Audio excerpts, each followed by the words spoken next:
warahmatullahi wabarakatuh. Perkenalkan, nama saya Fania Robiatul Adawiyah, NIM 180210102001, mahasiswi Pendidikan Fisika, Fakultas Keguruan dan Ilmu Pendidikan Universitas Jember. Pada kesempatan kali ini, saya akan menemani kalian semua belajar salah satu materi fisika. Nah, bagaimana? Apakah kalian sudah siap? Jika sudah siap, jangan lupa siapkan alat tulis kalian dan berdoa terlebih dahulu ya, agar materi yang kita pelajari hari ini dapat bermanfaat. Oke, pada kesempatan kali ini kita akan belajar materi kapasitor. Nah, sebelum kita belajar lebih lanjut tentang apa itu kapasitor, saya akan memaparkan tujuan pembelajaran kita kali ini. Tujuan yang pertama yaitu siswa dapat mengetahui apa itu kapasitor dan jenis-jenis kapasitor. Tujuan yang kedua yaitu siswa dapat mengetahui struktur dan kapasitas kapasitor. Tujuan yang ketiga yaitu siswa dapat mengetahui susunan dan energi kapasitor. Tujuan yang terakhir yaitu siswa dapat mengetahui dan menyelesaikan permasalahan atau soal yang berkaitan dengan kapasitor. Oke, kita masuk ke pembahasan kita yang pertama. Apa sih itu kapasitor? Nah, kapasitor merupakan benda yang berfungsi untuk menyimpan muatan listrik. Benda ini terdiri dari dua buah konduktor yang dipasang saling berdekatan satu sama lain, namun tidak bersentuhan. Dalam dunia elektronika, kapasitor biasa dilambangkan dengan C. Selanjutnya yaitu jenis kapasitor. Kapasitor terbagi menjadi dua jenis. Yang pertama yaitu kapasitor nilai tetap dan kapasitor variabel. Kapasitor nilai tetap yaitu kapasitor yang memiliki nilai kapasitasnya tidak berubah atau tetap. Kapasitor nilai tetap terdiri dari beberapa. Yang pertama yaitu kapasitor keramik. Kapasitor keramik memiliki kapasitas 1 pikofarad sampai 0,1 mikrofarad. Yang kedua yaitu kapasitor polyester yang memiliki toleransi 5-10%. Yang ketiga yaitu kapasitor mika yang biasanya digunakan pada RF berfrekuensi tinggi. Yang keempat yaitu kapasitor elektrolit yang memiliki nilai kapasitansi 0,47 mikrofarad sampai farad. Yang kelima yaitu kapasitor kertas yang memiliki nilai kapasitansi 300 pikofarad sampai 4 mikrofarad.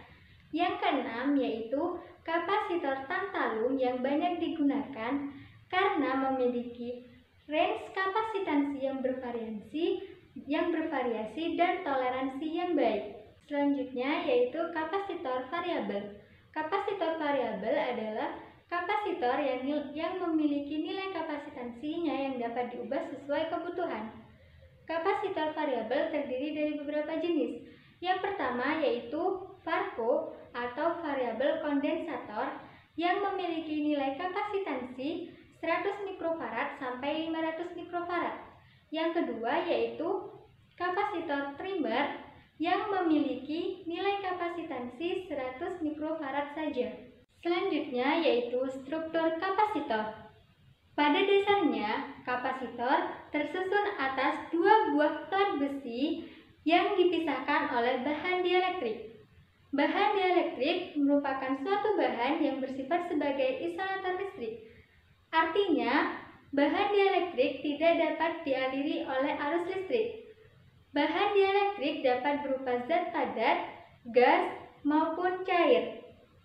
Beberapa bahan yang biasanya digunakan sebagai bahan dielektrik seperti keramik, nitrogen, belerang, dan lain sebagainya.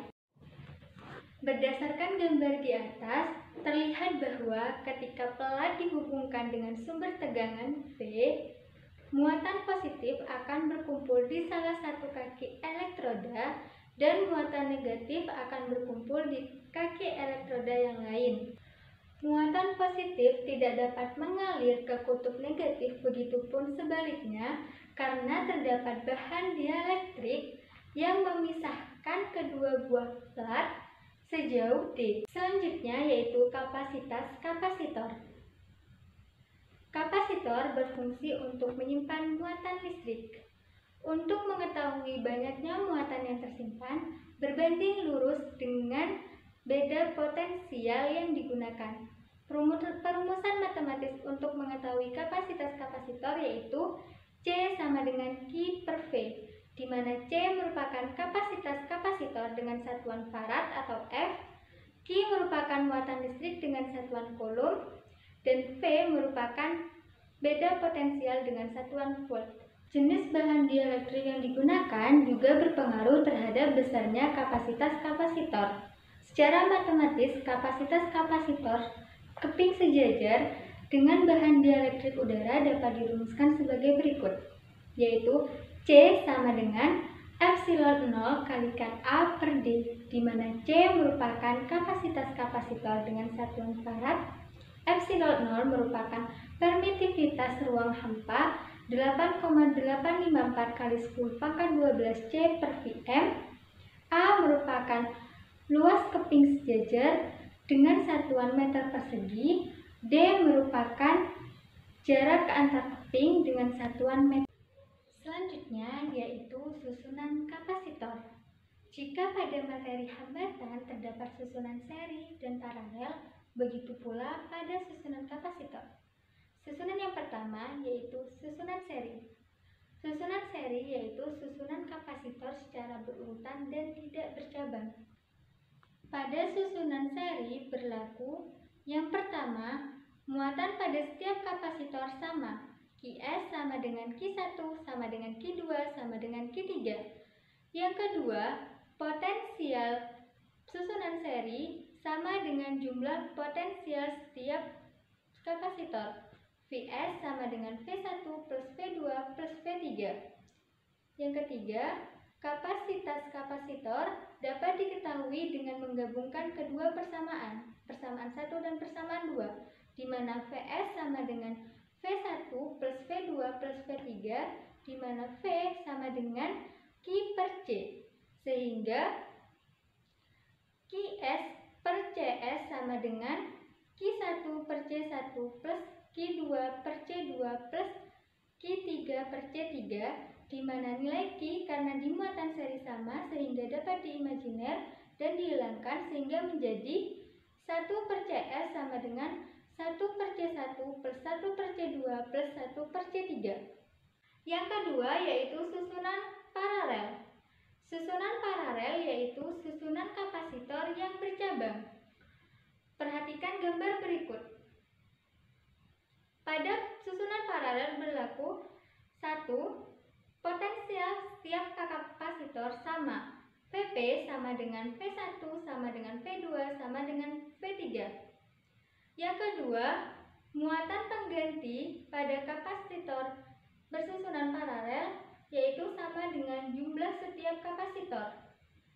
Qp sama dengan Q1 plus Q2 plus Q3.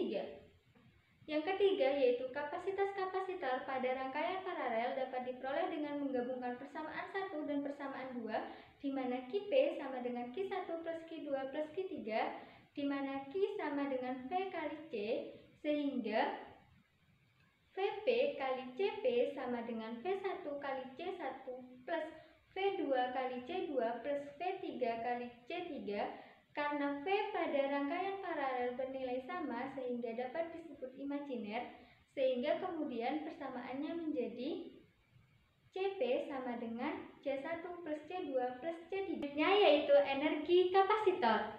Karena kapasitor merupakan komponen yang berfungsi untuk menyimpan muatan listrik, maka dalam kapasitor juga tersimpan energi listrik. Rumusan matematisnya yaitu W sama dengan setengah Q kuadrat per C sama dengan setengah Qv sama dengan setengah Cv kuadrat, dengan W merupakan energi dengan satuan joule, Q merupakan muatan dengan satuan coulomb, V merupakan beda potensial dengan satuan volt, dan C merupakan kapasitas kapasitor dengan satuan farad. Selanjutnya yaitu contoh soal.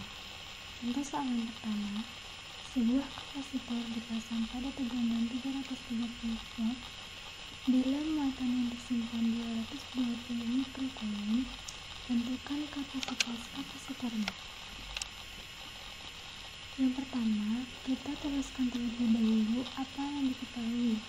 Yang diketahui di dalam soal yang pertama, V sama dengan 330 volt dan Q sama dengan 220 mikrocoulomb.